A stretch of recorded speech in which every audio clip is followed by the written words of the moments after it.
Chapter 12. My thoughts are not your thoughts. For my thoughts are not your thoughts, neither are your ways my ways, saith the Lord. Isaiah 55:8. 5 years flew by. God truly was able to accomplish through us more than we ever could have asked or imagined. But as the timer approached for our 5-year lease to expire, we became concerned about what would happen next. The county commissioners were very sympathetic to our work and wanted to help us. They could not sell Old Furland to us directly without a public auction, and only if the Anti-Tuberculosis Association decreed they no longer desired to make use of Old Furland. The commissioners suggested that a bill be placed through the House of Representatives and the Senate.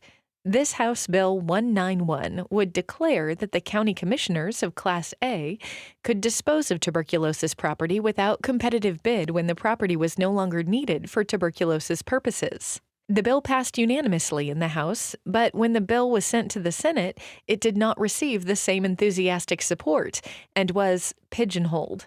This meant it was tabled, and the senators did not intend to bring it to a motion. One of Mike's friends passed this information on to us, and Mike became more determined than ever to get this bill passed. He decided that the two of us should go to the Capitol in Olympia and stay there for a week. He wanted to see what he could accomplish by lobbying on the Senate floor. We stayed in a motel at night, and each day we would spend time in the Senate. I was very interested, sitting on the sidelines to see how the Senate operated. This was the first time I had seen our government in action. Mike went on the Senate floor, talked with various senators, and endeavored to get the bill out of its pigeonhole so that it could be voted on. He made progress day by day, but he did not have enough time to accomplish his purpose. The bill was not brought out until the evening when the Senate would adjourn. When midnight came, the Senate closed, and Bill 191 was the next one to be voted on. This seemingly was a defeat from a worldly standpoint, but we were not disheartened and realized we evidently had not found God's will in the matter. Back at home, Mike began negotiations to renew our lease for the longest period possible. There was still much opposition from many groups who did not want us to continue to lease Furland. Mike asked for a 35-year lease, but after long hours of deliberation, we were given a 10-year lease for $1 a year. Mike still had assurance that the promise, "I will give you the city," meant that King's Garden would be owned and not on a continual lease. But he knew he had to wait for God's timing. Each year, we hosted a special dinner designed to showcase to the county commissioners and other officials all that was being accomplished at King's Garden. These were always enjoyable affairs and a pleasure to entertain these guests and express our appreciation to them in this way. After our lease was renewed in May 1954, we held our annual dinner and invited all the city officials. We felt it an honor to serve these people who had been so kind to us. The garden seemed especially lovely that spring, with the various flowering trees in bloom, and we did our best to provide a nice dinner. Arthur B. Langley, who was then governor of the state of Washington, was a guest of honor this evening. There were testimonies from some of our high school students, especially from those who were from broken homes, telling of how they had been helped. 2 of our rest home residents gave a brief talk about what King's Garden had meant to them. Our high school band played and our choir sang. Then Governor Langley spoke. "As governor of the state of Washington," he said, "I am very proud that we have people who have faith as you do and the love of Christ and are willing to give some of that love back to others who need it." When called on for comments, the chairman of the county commissioners expressed the conviction that the lease to King's Garden of the former Furland property was one of the finest deals they had made since they had become commissioners. The entire staff at King's Garden felt blessed to hear such high accolades from these city officials.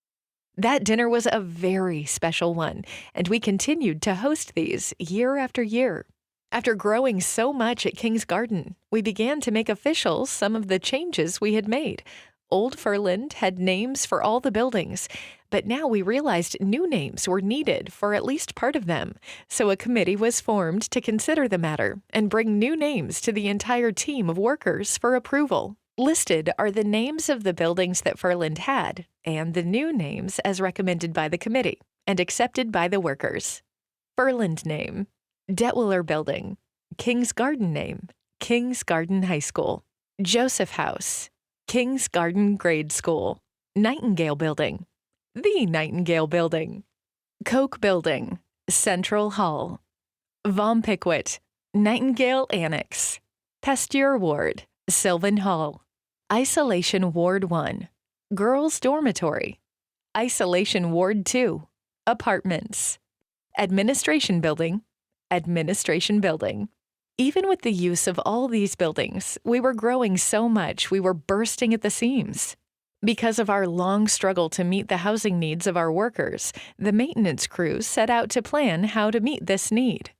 2 duplex dwellings were built on the grounds, but this was only a small portion of the housing needed. Mike strategized and prayed about how to acquire more homes for workers. He was able to secure 6 houses from the Seattle Housing Authority, but it was necessary to move the houses from where they were situated. He went to the county commissioners to ask permission to put the houses on the tract of land adjacent to the Garden of Prayer. He promised the houses would be made presentable, adding with a smile, "I've prayed, and I truly believe this plan is all right with the Lord."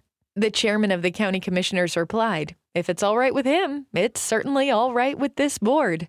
These 6 dwellings were a big help in meeting the needs at that time. However, all through the years, it has been a continuous struggle to secure more and more places for workers to live, for the staff has continued to increase. A motel near the grounds was purchased on payments, which provided some housing, and for the last few years, it has been necessary to rent houses off the grounds to provide homes for all the families.